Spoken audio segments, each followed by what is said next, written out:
The crayon snapped, a sharp, waxy crack in the quiet of the empty classroom. Mr. Aris flinched, the sound unnaturally loud against the gentle hum of the fluorescent lights.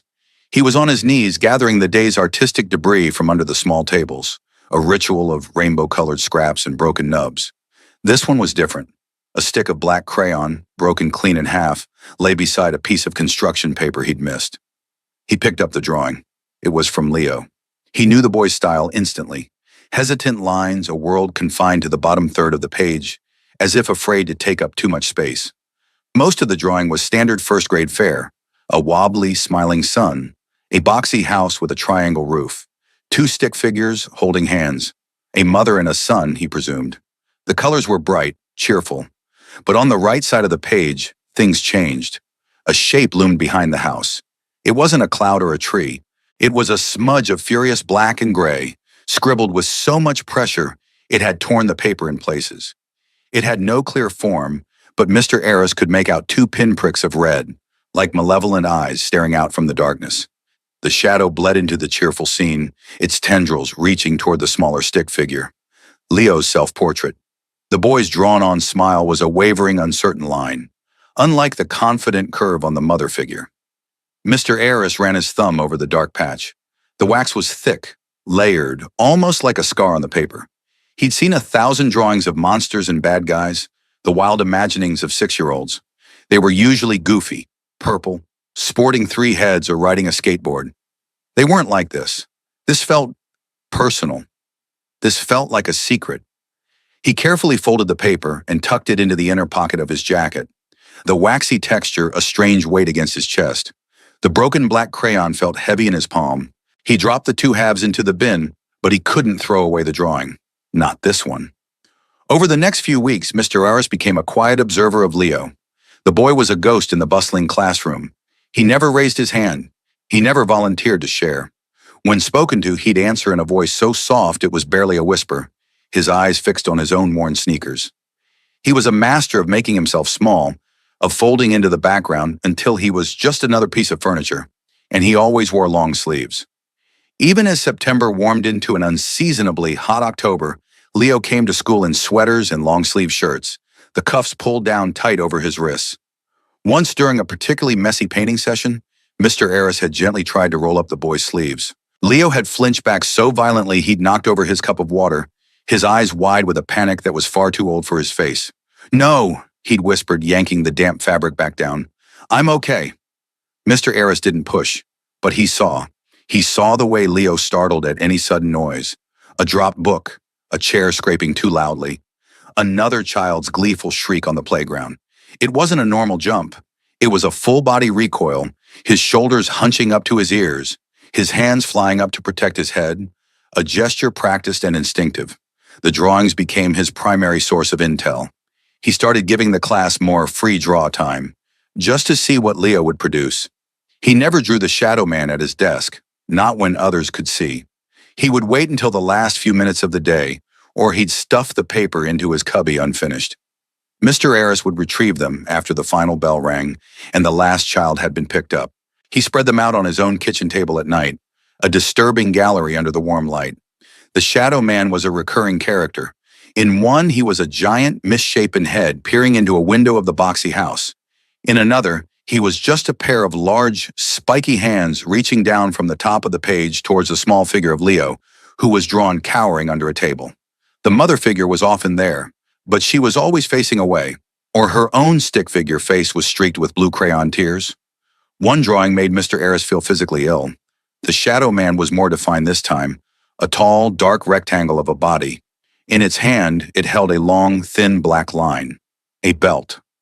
The line was arced over the tiny figure of Leo, who was drawn as a crumpled ball on the floor. There were angry red marks scribbled on the boy's back. That was the night Mr. Aris went from concerned teacher to a man with a mission. This wasn't imagination, this was testimony. He went to the school's filing cabinet the next morning before anyone else arrived. He pulled Leo's file. His hands felt cold and clumsy. Mother, Sarah Thorne. Father, Marcus Thorne. An address was listed for Sarah, a different one for Marcus across town. A note stated they were separated. Emergency contact number 1 was the mother. Number 2 was the father. Beside his name, someone had written in parentheses, "Goes by Grizz." Mr. Arris felt a knot of apprehension tighten in his stomach. Grizz. It sounded like something you'd name a bear or a professional wrestler. He typed the name into the school district's parent portal. A photo popped up, a low-resolution ID badge picture. The man in the photo filled the entire frame. A thick, dark beard covered the lower half of his face. His hair was long, tied back. Tattoos snaked up his neck from beneath the collar of a black t-shirt. His eyes, even in the grainy photo, were intense, staring straight into the camera with an expression that was somewhere between a challenge and a threat. This was the father. This was the man Mr. Arris might have to confront with a stack of crayon drawings. His mind raced. What if he was the shadow man? Separated didn't mean absent, but the drawings always happened inside the little box house, Leo's home with his mother. The timeline didn't quite fit. He felt a wave of helplessness. He was a first-grade teacher. He was trained in phonics and multiplication, not this. This was darker, more dangerous territory. Calling social services felt like dropping a bomb without knowing where the shrapnel would land. It could make things better. It could make things catastrophically worse. He needed more information. He needed to be smart. Parent-teacher conferences were in 2 weeks. He checked the schedule. Sarah Thorne was signed up for Tuesday at 4:30 p.m. Marcus Grizz Thorne was signed up for Thursday at 6 p.m., the very last slot of the week. 2 weeks. He had 2 weeks to decide what to do. Every morning, Leo would walk into his classroom like a little ghost, and Mr. Arris would feel the weight of those drawings in his gut. Sometimes the biggest challenges of our lives don't announce themselves with a trumpet. They arrive silently on a piece of construction paper, tucked away in a corner. You see something no one else sees. Your gut screams that something is wrong, even when the world around you is smiling and moving on. What do you do? Do you turn away? Or do you listen to that quiet, insistent voice that tells you to pay attention? Let us know in the comments what you would do. And if you believe that one person's courage to notice can change a life, hit that like button and subscribe for more stories about the heroes hiding in plain sight. Mr. Arris chose to listen. He spent the next 2 weeks gathering his evidence, his courage, and his resolve. He put the 5 most disturbing drawings into a plain manila folder: the shadow in the corner, the hands from the ceiling, the crying mother, the figure under the table, and the last one, the most damning one, the one with the belt. He felt like a lawyer preparing for a trial, but the stakes were so much higher than any courtroom case. It was a boy's safety, a boy's soul. The conference with Sarah Thorne was exactly as difficult as he'd feared. She was a thin, tired-looking woman with shadows under her own eyes that rivaled the ones in her son's drawings. She sat stiffly in the small chair, her purse clutched in her lap like a shield. He started gently, talking about Leo's academic progress, his quiet nature. She nodded along, offering short, non-committal answers. Then he decided to test the waters. "Leo is wonderfully creative," he began, keeping his voice calm and even. "His artwork is very expressive." Sarah's eyes flickered with something, fear maybe. "He's always been an imaginative kid. Gets it from me, I guess." Mr. Arris slid one of the less threatening drawings across the table, the one with the family and the dark smudge in the corner. "I was curious about this shape he keeps drawing. He calls it the Shadow Man." She glanced at it, her face tightening. She forced a small, brittle laugh. "Oh, that, kids! He's probably just been watching too many cartoons. I tell him not to, but..." She trailed off, shrugging, a gesture meant to convey helplessness, but which felt more like deflection. She wouldn't look at the drawing again. Her gaze darted around the room, anywhere but at the paper or at him. His mother mentioned she has a new boyfriend, a line he practiced in his head, but he couldn't say it to her. He saw the tremor in her hand as she reached for her purse. He saw the way she was already halfway out the door in her mind. Pushing her now would only send a warning shot back to the house, potentially putting Leo in more danger. He had to let it go. "Well, just encourage him to tell you about his drawings," Mr. Arris said, his tone softening. "It's a great way to know what's on his mind." "Of course," she said, standing up abruptly. "I will. Thank you for your time." She was gone before he could say another word, a gust of nervous energy leaving the room feeling colder. He knew then, with chilling certainty, that the Shadow Man was not Marcus Thorne. The Shadow Man was waiting at home for her. 2 days later, the school was emptying out. The chatter of parents and the shuffling of feet faded, replaced by the silence of a building settling in for the night. Mr. Harris sat at his desk, the manila folder square in the center. The clock on the wall ticked, each second a heavy beat counting down to 6 p.m. He heard the janitor's cart rattling down the hall. He heard the distant slam of a car door in the faculty lot. Then he heard it, a deep, guttural rumble that started far away and grew steadily louder. It was a sound that vibrated through the floorboards, a low growl that seemed to shake the very windows in their frames. A motorcycle. It cut out abruptly, leaving a ringing silence in its wake. A few moments later, heavy, deliberate footsteps echoed in the empty hallway. They stopped outside his classroom door. The doorknob turned slowly. The man who entered the room seemed to suck all the air out with him. Marcus Grizz Thorne was even more imposing in person. He was tall and broad, dressed in worn jeans and a heavy leather jacket that creaked with every movement. His beard was thick, his hands were huge, and his eyes, sharp and intelligent, swept the room before landing on Mr. Harris. He looked like he could break every piece of furniture in the room, including the teacher. He didn't offer a greeting. He walked over to the small table and lowered his massive frame into the parent's chair. It groaned in protest, looking comically small beneath him. He placed his hands on his knees, his tattooed knuckles looking like a row of jagged stones. He stared at Mr. Harris, his expression unreadable, waiting. The silence stretched. Mr. Harris's heart was a frantic drum against his ribs. This was it, the point of no return. "Mr. Thorne," he began, his voice sounding thin to his own ears. "Thank you for coming." Grizz gave a short, sharp nod. His gaze was unwavering. "Leo is a wonderful boy. He's bright, very observant." Mr. Harris started with the script, the pleasantries, but the words felt hollow and absurd in the face of the man's silent intensity. Grizz cut him off, his voice a low rumble, like gravel turning over. "My ex-wife said you called this a special meeting, said you kept me for last." "Cut the crap, teacher. You got something to say to me. Say it." The directness was both terrifying and a relief. There would be no dancing around the issue. Mr. Harris took a slow, deliberate breath, trying to steady himself. He met the man's hard stare. "I do have something to show you," he said. He reached for the manila folder, his hand perfectly steady, a small miracle. He pushed it across the small table. It slid to a stop inches from Grizz's hands. "I think you need to see some of Leo's artwork. He uses it to tell stories." Grizz looked down at the folder, then back up at Mr. Harris, a flicker of suspicion in his eyes. He hesitated for a second, then slowly he opened it. Time seemed to slow down. Every tiny sound was magnified. The creak of his leather jacket as he leaned forward, the soft rasp of paper as he turned the first page. It was the drawing of the family, the happy scene tainted by the ominous black shadow. Mr. Harris didn't watch the drawing. He watched Grizz. He watched the man's face. For a long moment, there was nothing, just stillness. Then he saw a muscle jump in the man's jaw, a tiny, repeated spasm. His eyes, fixed on the page, narrowed.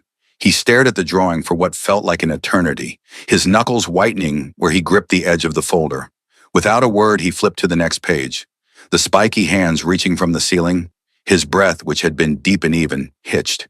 It was a tiny, almost imperceptible sound. But in the dead quiet of the classroom, it was as loud as a sob. He turned the page again. The figure of Leo huddled under the table. Grizz's massive shoulders seemed to slump, just a fraction of an inch, as if some invisible weight had been settled upon them. Then he got to the last one, the one with the belt. The change was immediate and terrifying. A deep, guttural sound escaped his throat, a noise of pure, undiluted rage that was strangled before it could become a roar. His hand, the one holding the folder, trembled. It wasn't a tremor of fear, but of barely contained violence. He stared at the childish drawing of the arcing black line in the red scribbles, and his face became a mask of cold, dangerous fury. Slowly, millimeter by millimeter, he lifted his head. His eyes, when they met Mr. Harris's, were blazing. They were filled with a terrifying Arctic fire, a promise of swift and brutal retribution. But none of it, Mr. Harris realized with a jolt of relief that almost made him dizzy, was directed at him. Who? The word was not a question. It was a judgment, a single ragged syllable torn from his throat. "I don't know his name," Mr. Harris said, his own voice miraculously steady. Leo just calls him the Shadow Man. Sarah, his mother, mentions she has a new boyfriend living with them. Grizz's eyes closed for a brief second. When they opened, the inferno was banked, replaced by a chilling, focused calm. He closed the folder. The soft slap of the cover felt like a gavel coming down. He stood up, the tiny chair scraping backward with a screech. He loomed over Mr. Eris, a mountain of leather and denim and righteous anger. For a heart-stopping moment, the teacher thought he might lash out, that the rage was too big to be contained. Instead, Grizz reached out a huge tattooed hand. He didn't offer it for a shake. He placed it gently on Mr. Eris's shoulder. The grip was firm as iron, but there was no pressure, no threat. It was a gesture of profound, desperate connection. "Thank you," he rasped, his voice thick and broken. He had to clear his throat to get the words out. "Thank you for seeing my son." He squeezed Mr. Eris's shoulder once, a silent acknowledgement that passed between them, a debt incurred and understood. Then he turned and walked out of the classroom without looking back. His heavy footsteps receded down the hall. A moment later, the motorcycle roared to life, a vengeful snarl that ripped through the quiet evening and then faded into the distance, leaving Mr. Eris standing alone in the silent room, his shoulders still warm from the giant's touch. The next 5 days were the longest of Mr. Eris's life. Leo was absent from school. A red inexcused mark appeared next to his name in the attendance system each morning. Mr. Aris called Sarah's number on the second day. It went straight to a flat, automated tone. The number had been disconnected. He was sick with a rotating cocktail of hope and dread. He had lit a fuse and sent it hurtling into the dark, and he had no idea what it had ignited. Had he saved Leo? Or had he simply triggered an explosion that had caught the boy in the blast? He replayed the meeting with Grizz over and over in his head. The look in the man's eyes, that cold, controlled fire. It wasn't the look of a man who would hurt his child. It was the look of a man who would burn down the world to protect him. He clung to that thought like a prayer. On Monday morning, he was standing by the school's front entrance, greeting the students as they arrived, his stomach a tight knot of anxiety. He scanned the river of small faces, looking for one in particular. Then he saw him. Leo. He was walking up the path, his small backpack looking neat and new. He wasn't alone. Walking beside him, holding his hand, was Grizz. Mr. Eris's breath caught in his throat. Leo looked up, saw him, and his face broke into a smile. Not the wavering, uncertain smile from his drawings, but a real one.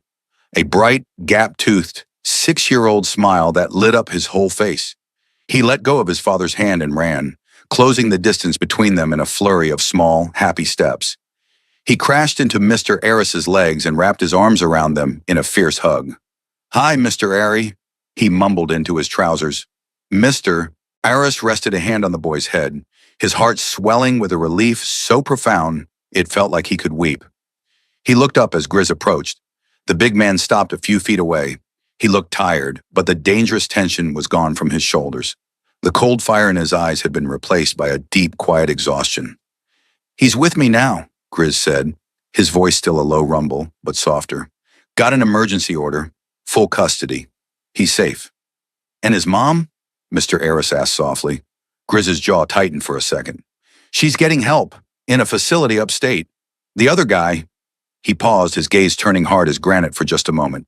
"The other guy is gone. He won't be coming back." He left the details unspoken, and Mr. Eris knew better than to ask. It was enough. That conversation was the foundation of an unlikely bridge. The following years saw that bridge become a well-worn path. Mr. Eris, the quiet first-grade teacher, became Uncle Ari. He was there for birthdays, which were now celebrated with loud, joyful parties in Grizz's small backyard. He was there for holidays, an honored guest at a table that always felt like home. He taught Leo how to properly hold a pencil, and Grizz taught them both how to properly bait a hook. Leo blossomed. The long sleeves disappeared, replaced by t-shirts that showed skinny, scraped-up arms. He grew louder, funnier. He joined the school soccer team. His drawings changed. The boxy house and the lurking shadows were gone forever. Now his sketchbooks were filled with dynamic, happy scenes. A huge, bearded man and a small boy on a gleaming motorcycle, the wind pulling at their hair. The two of them in a boat on a bright blue lake, a giant fish on the line. A quiet scene of them on a porch just watching the sunset. The colors were bold and vibrant, taking up the whole page. Grizz never spoke in detail about what happened in the days after that conference. The gratitude was a quiet, constant current running beneath the surface of their friendship. It was in the extra burger he'd always slap on the grill for Ari, the way he'd show up on a Saturday morning to help fix a leaky faucet, the gruff, "You're good people, Ari," that would surface on rare occasions, usually after a beer or two. One cool autumn evening, about 5 years after that fateful meeting, the two men were sitting on Grizz's front porch. Leo, now a lanky, confident 11-year-old, was inside at the kitchen table, lost in a detailed charcoal sketch of his father's motorcycle. The silence between them was comfortable, familiar. "You know," Grizz said, his voice a low murmur in the twilight, "back then everyone was scared of me. The school principal, the other parents, they'd see the ink, the jacket, and they'd look right through me. Or they'd just look away. They saw a monster." He took a long sip of his drink, his eyes on the darkening street. "You were the only one who didn't. You looked at me, and you decided to trust me with the most important thing in the world." He turned his head, his gaze meeting Ari's. "You weren't afraid to look closer. You saved my boy because you saw him, and you saved me because you saw me." Mr. Aris thought about that, about how easy it would have been to look away, to dismiss the drawings, to be intimidated by the leather and the scowl. But he hadn't. He had chosen to see the boy, and in doing so, he had found the father. He had found family in the most unexpected of places. Heroes don't always wear capes or carry shields. Sometimes they're quiet teachers in ordinary classrooms who choose to pay attention. Sometimes they're fathers who look like monsters, but have the hearts of guardians. True courage isn't the absence of fear. It's the choice to act in spite of it. To listen to that small voice that says, "Something is not right here." Take a moment to look around your own world. Who are the quiet heroes you might be overlooking? Share this story if you believe that one person's decision to see, to truly see, can change everything. And please subscribe for more stories that prove courage comes in all shapes and sizes. On the wall in Mr. Aris's small apartment, hanging in a simple black frame, is a drawing. It's not from a famous artist. It was done in crayon and marker by a 6-year-old boy. It shows 3 figures. On the left, a huge man with a big beard and a leather jacket. On the right, a man with glasses and a kind smile. And in the middle, holding both their hands, is a small, happy boy.